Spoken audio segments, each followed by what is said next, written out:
Unknown number.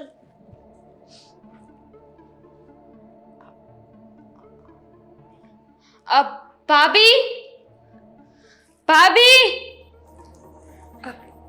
શું છે દામિની? ક્યારની ભાભી ભાભી કરે છે? શું થયું?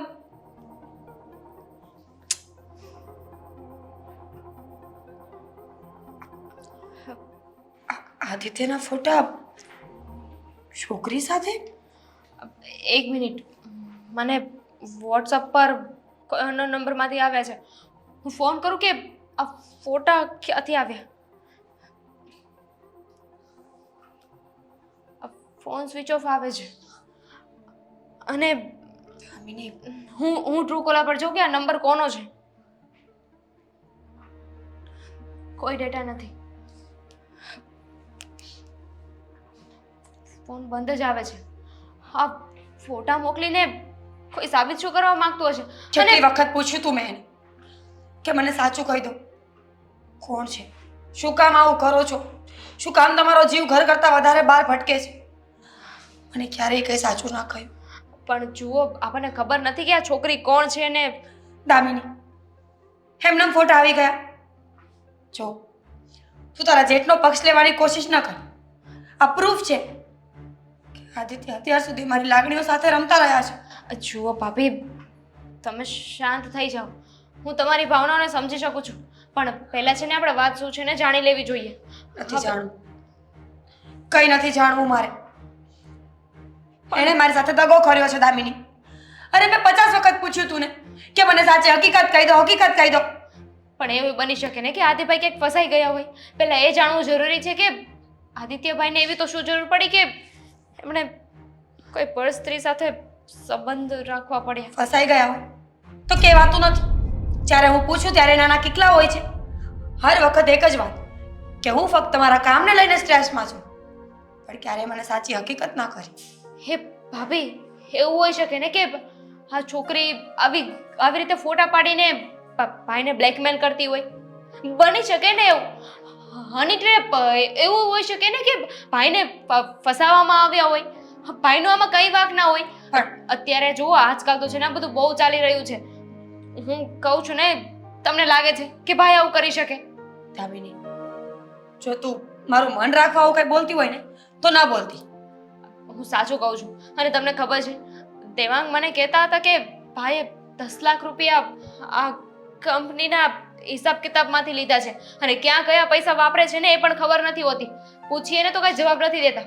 તો હું તમને કહું છું ને, એવું જ હશે.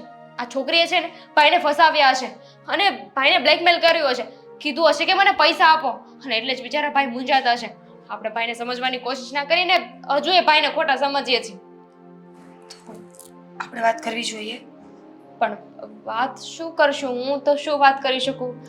તો આ બધા ફોટા મારા વોટ્સએપમાં સેન્ડ કર, હું વાત કરી જોઈશ. અને જો આદિત્ય સાચા હશે તો ભલે, ખોટા નીકળ્યા તો મારા જેવું ખરાબ કોઈ નહીં હોય. અને તું તો એનો પક્ષ લેતી જ નહીં. હર વખતે પોતાના જેઠનો જ પક્ષ લેવાનો, મને કંઈ પૂછવાનું જ નહીં. પણ મને એક સવાલ હજુ થઈ રહ્યો છે. શું? જો આ કોઈ હની ટ્રેપ હોય કે ભાઈને કોઈ બ્લેકમેલ કરતું હોય, તો ભાઈને જ કેમ? ભાઈનો કાંઈક તો વાંક હશે ને. ક્યાંક તો કંઈક જોલમાલ કરી હશે ભાઈએ. એ જ તો પૂછવાનું કહું છું ને. શું કહું છું ક્યારની? કે જ પૂછવું છે મારે એને કે આટલા બધા પુરુષોને છોડીને તમે જ કેમ? તમારી સાથે જ કેમ આવું થયું? અને થયું તો થયું, મને કહ્યું કેમ નહીં? બરાબર છે, હું તમને ફોટો સેન્ડ કરું છું, તમે ભાઈ સાથે વાત કરી લો. અને પછી બધા ફોટો ડિલીટ કરી નાખજે. કરી દીધા.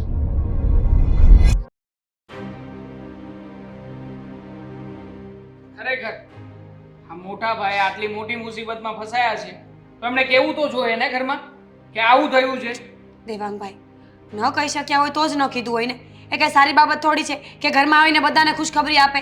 મને તો લાગે છે કે આમાં મોટા ભાઈ જ તે આ બધા કાંડો કર્યા છે. આ મોટા ભાઈનો જ હાથ છે. થઈ ગયું એ થઈ ગયું ને. મોટા ભાઈ આવે ને એટલે એમની સાથે વાત કરી લઈશું, પૂછી લઈશું એમને. આને શું કરવા એની હારે રાખ્યો કે મોટા ભાઈને હારે રહે, એનું ધ્યાન રાખી શકે? પણ નહીં, આ બધા લોસા માર્યા છે. ખબર નહીં હવે શું થાય. લઈ જાય છે ક્યારે? આ ઓફિસની મીટિંગો ચાલે છે ત્યારે લઈ જાય છે. મને શું સલાહો આપે ખબર છે? પર્સનલ મીટિંગ છે. પર્સનલ મીટિંગમાં તારે આવવાની કોઈ જરૂર નથી. મને થોડી ખબર હોય કે આ બધી પર્સનલ મીટિંગો છે. બસ દેવાંગભાઈ, વધારે બોલી રહ્યા છો તમે.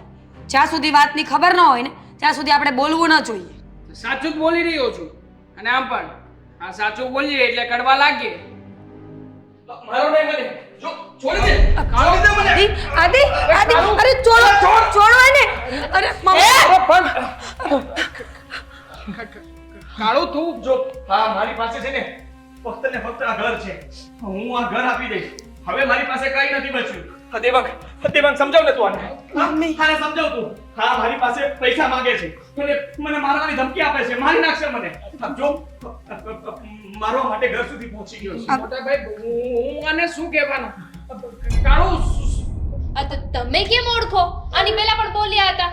બોલાઈ ગયું. એનો ચહેરો જોઈને બોલાઈ ગયું. બાકી એમ જ બોલાય છે દેવાંગભાઈ. તમને કેવી રીતે ખબર કે એનું નામ શું છે? જો સાચું બોલો, તમે ઓળખો છો આમને? અને ઓળખતા હોય તો સમજાવો કે ભાઈનું ગળું કેમ પકડ્યું હતું? અરે મને મારવા આવ્યો છે.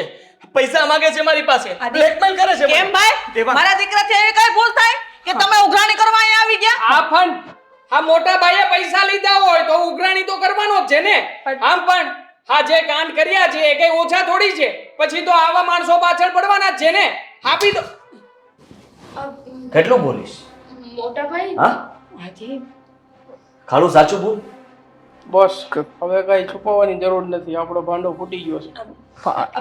ભાંડો એટલે દેવાંગભાઈ મારી સાથે વાત કર ને. હા શું કામ કર્યું આવું બધું? પૈસા જોતા હતા ને તારે? લૂંટી લીધો ને મને. ખુશ થઈ ગયો તું? મળી ગયું બધું તને? આદિભાઈ આ શું બોલો છો? બસ જ્યારે સત્ય ને હકીકત સામે આવી જ ગઈ છે તો પછી છુપાવવાનો કોઈ મતલબ નથી. પણ હા સમજાવું છું. હા બોલ. બધાને સમજાવું છું. શું કામ કર્યું આવું? પૈસા જોઈતા હતા. તમારી જેમ મને પણ આ ઘરમાં નામ જોઈતું હતું. આપવાના હતા નામ. આ ઘરમાં કોઈ પણ કાર્ય જ્યારે પણ કરવામાં આવે ત્યારે કોને પૂછવાનું? તો કે મોટા ભાઈને પૂછવાનું. કેમ? આ ઘરમાં બધો જ વહીવટ એમની પાસે છે તો પછી એ કહે એમ જ કરવાનું. શું આ ઘરમાં મારે એમનું રમકડું બનીને રહેવાનું? મને કઈ નથી ખબર પડતી. મને કઈ નથી આવડતું. નથી જ આવડતું. તે આજે સાબિત કરી દીધું કે તને કઈ જ નથી આવડતું. હું જે કંઈ પણ કરતો તો બધું બરાબર જ હતું. તું એ જ લાયક હતો. કારણ કે તું તારા ભાઈ વિશે ખરાબ વિચારી શકે છે, એને બરબાદ કરી શકે છે. તો તારી જેવો ભાઈ શું કામ? અને મને બ્લેકમેલ કર્યો. આ લોકો બધા એની સાથે હતા. મને વિડીયો કોલ કરીને હેરાન કરતા હતા. ફોટા એડિટ કરે, વિડીયો એડિટ કરે અને મને બદનામ કરવાની કોશિશ કરતા હતા. હું આ લોકોને પૈસા ધરતો રહ્યો અને એ પૈસા ભાઈ સાહેબ પાસે આવતા હતા. આપણી કંપની બંધ થઈ ગઈ છતાંય મારી પાસે ભોળો બનીને કહે છે કે તમે કરો છો શું? બધું જાણતો હોવા છતાંય અજાણ્યો બનવાની કોશિશ કરતો હતો તું. શું મળ્યું તને? ખુશી? થઈ ગયો મોટો? હા મળવાનું હતું. ઘણું બધું મળવાનું હતું.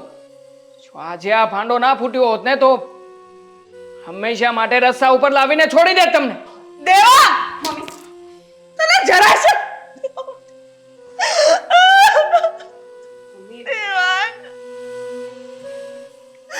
દેવાંગ મને તારી પાસે આવી આશા નહોતી. તારો ભાઈ રામ જેવો છે, તને કઈ વાતમાં સાથ નથી દીધો. ક્યારેય નથી સાથ આપ્યો. આના માટે થઈને રોવાની જરૂર નથી. દેવાંગ આજે ભાઈ પાસેથી પૈસા લીધા છે એ પૈસાનું કરવાના શું હતું? બસ આ બધા પૈસા ભેગા કરીને મારી પોતાની કંપની ખોલવાનો હતો અને આમની સામે મારી મોટી કંપની નાખીને એમને કમ્પીટ કરવાનો હતો. બતાવી દેવાનો હતો કે હું શું ચીજ છું. આમ પણ ક્યારેય મને આ ઘરના લોકો તરફથી કે મોટા ભાઈ તરફથી કોઈ માન પાણી તો મળ્યા નથી. તો આખરે કંઈક કરી બતાવીને તમને લોકોને અહેસાસ કરાવવા માંગતો હતો. તો આજે તમે જ સાબિત કરી દીધું ને કે આ તમને અમને પૂછતા નથી, તમારી સલાહ નથી લેતા ને. એકદમ સાચું કર્યું છે. અમને પૂછીને અમે કામ કરતા હોત તો આજે અમે ક્યાં હોત? અને કોને બતાવવા નીકળ્યા છો? હા પોતાના સગા ભાઈને કે હું તારા કરતા મોટો છું? તમે ગમે તેમ કરી લો ને, તો પણ તમારા ભાઈની જગ્યાએ ક્યારેય નહીં આવી શકો. તમારા ભાઈનો હોદ્દો ઉંમરથી મોટો નથી, સ્વભાવથી સમજણથી મોટો છે. શરમ આવી જોઈએ તો. તારે રૂપિયાની જરૂર હતી તો મને કેવું હતું, હું તને બધી મિલકત આપી દે, પણ તે જે તારા મોટા ભાઈ હારે દગો કર્યો ને એ ખોટું કર્યું છે. મને વિચાર આવતો હતો કે આત્મહત્યા કરી મરી જા, કારણ કે પપ્પાએ જે આબરૂ બનાવી છે, કંપની જે રીતે ઊભી હતી એ બધી બરબાદ કરી નાખી. હંમેશા ચિંતામાં રહેતો હતો. તમે લોકો પૂછ્યા કરતા હતા કે કેમ તમારો સ્વભાવ બદલાઈ ગયો છે. જવાબ નહોતો મારી પાસે. શું કર આપીશ તું જવાબ તો આપ. જો મોટા થવાથી આપણે સાબિત નથી કરી શકતા કે તું મારા કરતા પણ સારું કામ કરી શકે એમ છે, આ ઘરને સંભાળી શકે એમ છે. સમય આવે બધા પોતપોતાની જવાબદારી સંભાળતા જ હોય છે. હું મારી જવાબદારી નિભાવી રહ્યો હતો. કદાચ મારાથી કઈ કચાશ રહી ગઈ હશે એટલા માટે તને ગુસ્સો આવ્યો હશે, પણ તું મારી સાથે વાત કરી શકતો હતો. વાતથી પણ સોલ્યુશન આવી શકે. કઈ વાંધો નહીં, આની સજા પણ તને મળશે. હું કેસ કરીશ, તું પોલીસ સ્ટેશને જઈશ. તને જે કંઈ પણ સજા થશે તું જેલ ભોગવીશ. મોટા ભાઈ પ્લીઝ નાનો ભાઈ સમજીને જવા દો ને. જો દેવાંગે જે કર્યું ને માફીને લાયક તો નથી, પણ દેવાંગ વતી હું માફી માંગુ છું. જે થયું એ ભૂલી જાઓ ને મારા માટે. ઠીક છે, તમારો તો કંઈ વાંક નથી. તમને શું કામ સજા મળવી જોઈએ? હવે એની પાસે પૈસા છે, એની પોતાની કંપની ઊભી કરવા માંગે છે, તો એને કહેજો કે કંપનીનું ધ્યાન રાખે. અને હવે આ ઘરને પણ એ જ ચલાવશે. મને કોઈ કંઈ પૂછતા નહીં. અભી